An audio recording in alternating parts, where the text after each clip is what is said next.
Well, now to more developing news out of Florida, where cleanup continues following Hurricane Milton. Milton is the second storm to hit the region in just 2 weeks, dealing catastrophic damage in some areas after intense winds and flooding.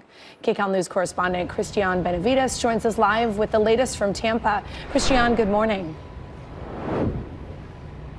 Chris and Christine, good morning. Well, look, officials do say there is a lot of cleanup ahead, but that there is a silver lining. They believe that most of the folks who live in those low-lying areas and out on the barrier islands heeded the warnings and they did evacuate, meaning that many lives were saved.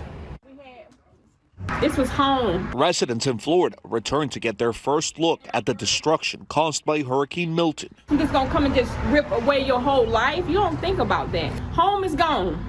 So home ain't home no more.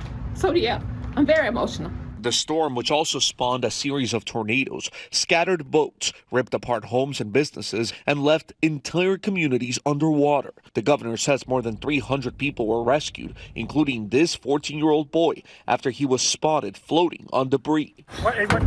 Christian Burke rode out the storm at home. It is chaos outside. He says he won't do it again. I felt like I'd just been through an incredible roller coaster ride, but it's over. I'm done. Here at Tropicana Field, home of the Tampa Bay Rays, the stadium's roof was meant to withstand up to 115-mile-per-hour winds, and yet still, Milton's winds were able to shred it. Yamile Barrio gave us a peek inside of her Tampa apartment from the window. Her furniture now partially underwater, but she says she's lucky to be alive. Thank God nothing happened to us. There's more people that's worse than us. Yamile and her neighbors say the flooding in her neighborhood began after Milton had already passed through. Several bridges and ports that were closed for the storm have already reopened, and Tampa International Airport has resumed operations today. Chris and Christine?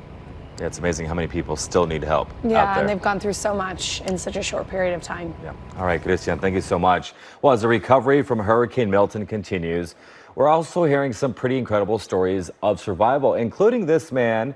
He's nicknamed Lieutenant Dan, who rode out the storm on his boat. The real life Lieutenant Dan, but his real name is Joseph Malinowski. He's an amputee who went viral on TikTok after refusing to leave his boat before the storm, just like the character in Forrest Gump. He described what he saw and what it was like during the storm. Take a listen.